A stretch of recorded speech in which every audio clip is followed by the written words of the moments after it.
The Justice Department is suing Maine over claims the state violated Title IX. Attorney General Pam Bondi explained why this morning. The Department of Justice will not sit by when women are discriminated against in sports.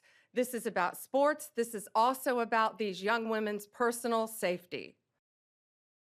This comes after Maine said it would not comply with the administration's demands to only recognize sexes assigned at birth and ban transgender athletes from girls' sport. ABC News Justice Department reporter Alex Malin joins us now with more. Alex, what are your biggest takeaways from this press conference? Yeah, I think you heard it there from Attorney General Bondi. She says this is a move that's about protecting girls' safety. She was flanked by an anti-trans activist named Riley Gaines and other girls from the state that she says, competed against people who were transgender and lost in their competitions.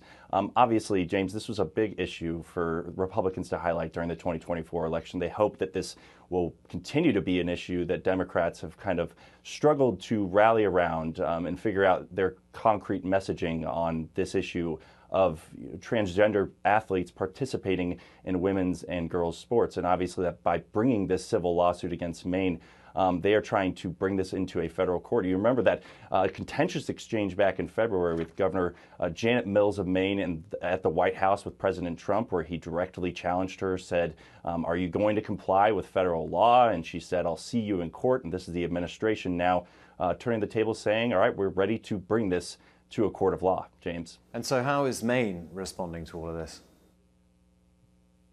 Well, Governor Mills gave an interview earlier this week where she noted this is, for her, there's only two she could really think of, two instances where trans athletes are participating in girls' or women's sports. And this lawsuit, I've been reading through it, it only cites 3 instances over the past 3 years. So again, to her, this is, they see this as not a violation of Title IX. They think that they're going to win on the legal merits, and they also just see this as kind of a non-issue, something that federal resources that are being put towards this don't really match the level of interest or consequence on the ground for their state citizens. And, we'll see how this plays out, how the federal system, federal judges will weigh in on this legal question of, we know that the Supreme Court is obviously trying to consider this issue in different ways, but it's all just, again, we're going to see how this plays out once it gets into federal court.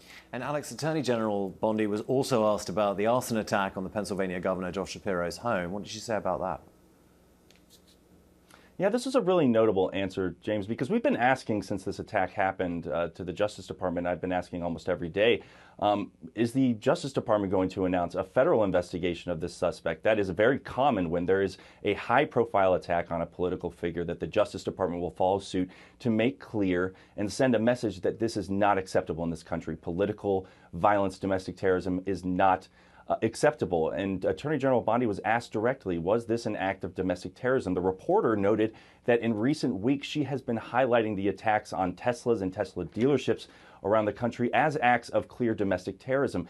And Attorney General Bondi, while she did really strongly condemn the attack, she said that she's a personal friend of Governor Shapiro's, she declined to say that this was an act of domestic terrorism, and she declined to commit that the federal government would bring federal charges against this suspect, who we now know was motivated to potentially attack Governor Shapiro with a hammer, and he did have clear political motivation, it seems, by the evidence that's been alleged thus far, to attack Governor Shapiro based on his Jewish identity and the fact that this was on Passover.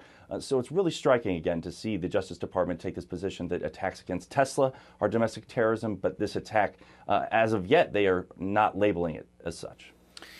Alex Malin, thank you.